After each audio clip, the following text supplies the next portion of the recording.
Bienvenue à l'épisode numéro 2 de mon apprentissage sur le Cabri G2. Je mets le lien dans la description sur l'épisode 1 qui était juste au démarrage. Donc là, ce qu'on va faire très rapidement, c'est juste décoller et essayer de faire un stationnaire. Petit rappel d'aérodynamique, donc il y a 4 forces qui s'exercent sur l'hélicoptère et ça marche aussi pour l'avion. Le poids, c'est assez simple à comprendre. La portance, c'est la force créée par les pales de l'hélice en rotation dans l'air.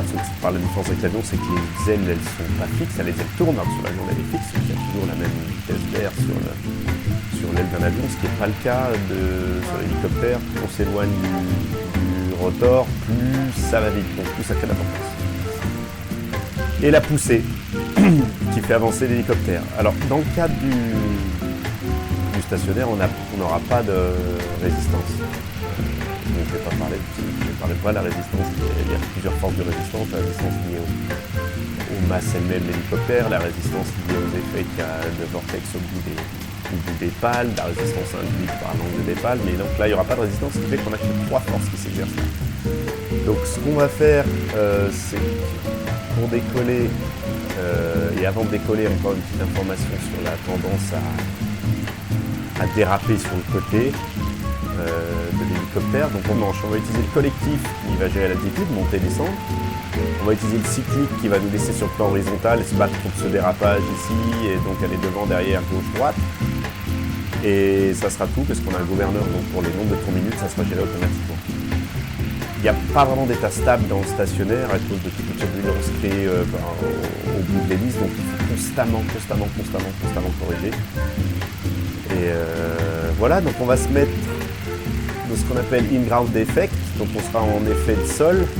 Dans cette situation-là, en gros, si l'hélicoptère, ça marche à peu près pour tous les hélicos, s'il y a une altitude qui est inférieure au diamètre du rotor, on est dans une situation où il y a moins de vortex au bout des pales et il y a moins d'air qui descend. L'hélicoptère va devoir moins se battre contre ce flot d'air qui descend. Si on monte et qu'on n'est plus dans le ground effect, il y a beaucoup plus de vortex au bout des pales, il y a beaucoup plus d'air qui descend. Ce qui veut dire qu'il faudra, avec la puissance qu'on a pour le stationnaire, sera plus suffisante et l'hélicoptère va se mettre à redescendre. Donc on est parti, nous voilà à l'intérieur ici du G2. Donc on va monter tout doucement le collectif et on va essayer de stabiliser l'hélicoptère avec le cycle. Puis à droite, normalement vers 56. Vers 56, il est assez stable. Bien, on va essayer de revenir à la position ici. Voilà.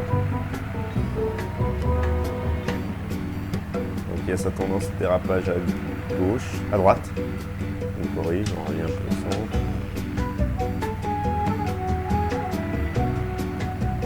Ok. Petit virage sur le même.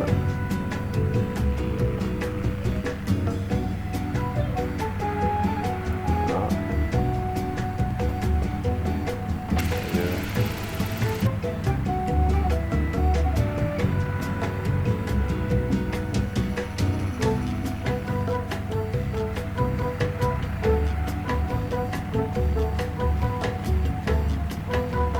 Bon voilà, pour se poser, ça va être technique inverse, c'est-à-dire qu'on va réduire du collectif tout doucement.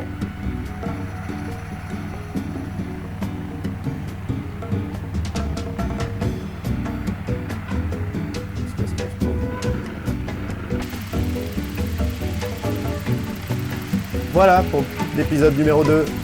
A bientôt pour l'épisode numéro 3. On va commencer à passer en translation et du coup on va avoir de l'air qui va venir de plus en plus de devant et qui va changer un petit peu l'aérodynamique au-dessus des hélices. On regardera tout ça en détail la prochaine fois. À bientôt!